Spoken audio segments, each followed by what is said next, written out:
নমস্কাৰ, আজি আমি পঢ়িম দ্বিতীয় বৰ্ষৰ বিজনেছ ষ্টাডিজৰ প্ৰথমটো chapter nature and significant of management. ইয়াৰে প্ৰথমটো পইণ্ট কনচেপ্ট, সেই কনচেপ্টটোৰ বিষয়ে আজি আমি পঢ়িম। গতিকে মই মাতি দিছোঁ। Management is a very popular term and has been use extensively for all types of activities and mainly for taking charge of different activities in an enterprise. ইয়াৰ মানে ব্যৱসায় এনেকুৱা এটা শব্দ যিয়ে নেকি কোনো এটা ব্যৱসায় সংগঠনৰ বিভিন্ন কাৰ্যকলাপসমূহৰ তত্ত্বাৱধানজনিত কাৰকৰ বাবে ব্যৱহাৰ কৰা হয়।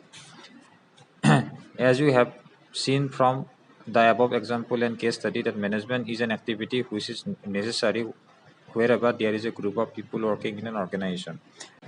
ইয়াতে এটা উদাহৰণ দি পিনে কৈছে যে ব্যৱস্থাপনা এনেকুৱা এটা এক্টিভিটি য'ত নেকি এটা দলৰ মানে এটা দলীয় হিচাপত মানুহবিলাকে এটা দল হিচাপত মানুহবিলাকে কাম কৰে। People in organization are performing diverse tasks but they are all working towards the same goal. যে ব্যক্তিসকলে দলীয়ভাৱে বিভিন্ন ধৰণৰ কাম কৰিব পাৰে, কিন্তু তেওঁলোকৰ যিটো কমন অবজেক্ট, সেই কমন অবজেক্টটো সেই কমন অবজেক্টটোত উপনীত হোৱাটোৱে তেওঁলোকৰ মূল উদ্দেশ্য হ'ব লাগে। ধৰি লোৱা হ'ল এটা ব্যৱসায় প্ৰতিষ্ঠানত উৎপাদন, বিতৰণ, বিক্ৰী আৰু বিত্ত এই চাৰিটা গ্ৰুপ আছে। এই গ্ৰুপকেইটাৰ কামবিলাক বেলেগ বেলেগ হ'ব।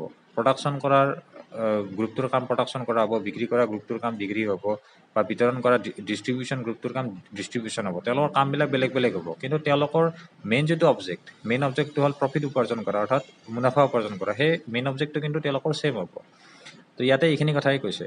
Management aims at guiding their efforts towards achieving a common object. মেনেজমেণ্টৰ যিটো মূল উদ্দেশ্য সেইটো হ'ল যে অৰ্থাৎ ব্যক্তিবিলাকৰ যিটো এফৰ্ট, যিটো প্ৰচেষ্টা, সেই প্ৰচেষ্টাটো যাতে এটা লক্ষ্যত উপনীত হ'ব পাৰে, সেই লক্ষ্যত উপনীত হ'ব পৰা প্ৰচেষ্টাটোৱে ব্যৱস্থাপনাৰ মুখ্য উদ্দেশ্য। Thus, management has to see the tasks are completed and goals are achieving effectiveness with at the least amount of resource at the minimum cost. গতিকে মেনেজমেণ্টে এইটো চাব লাগে বা পৰিচালনাই এইটো চাব লাগে যে যিখিনি কাম কৰি আছে বা যিখিনি কাম সেই দলকেইটাই কৰি আছে, সেই কামকেইটা যাতে অতি কম সম্পদ ব্যৱহাৰ কৰি আৰু অতি কম সময়ত বা অতি কম খৰচত যাতে হয়। ইয়াৰে পিছত management has therefore been defined as a process of getting things done with the aims of achieving goals effectively and efficiently. Full stop.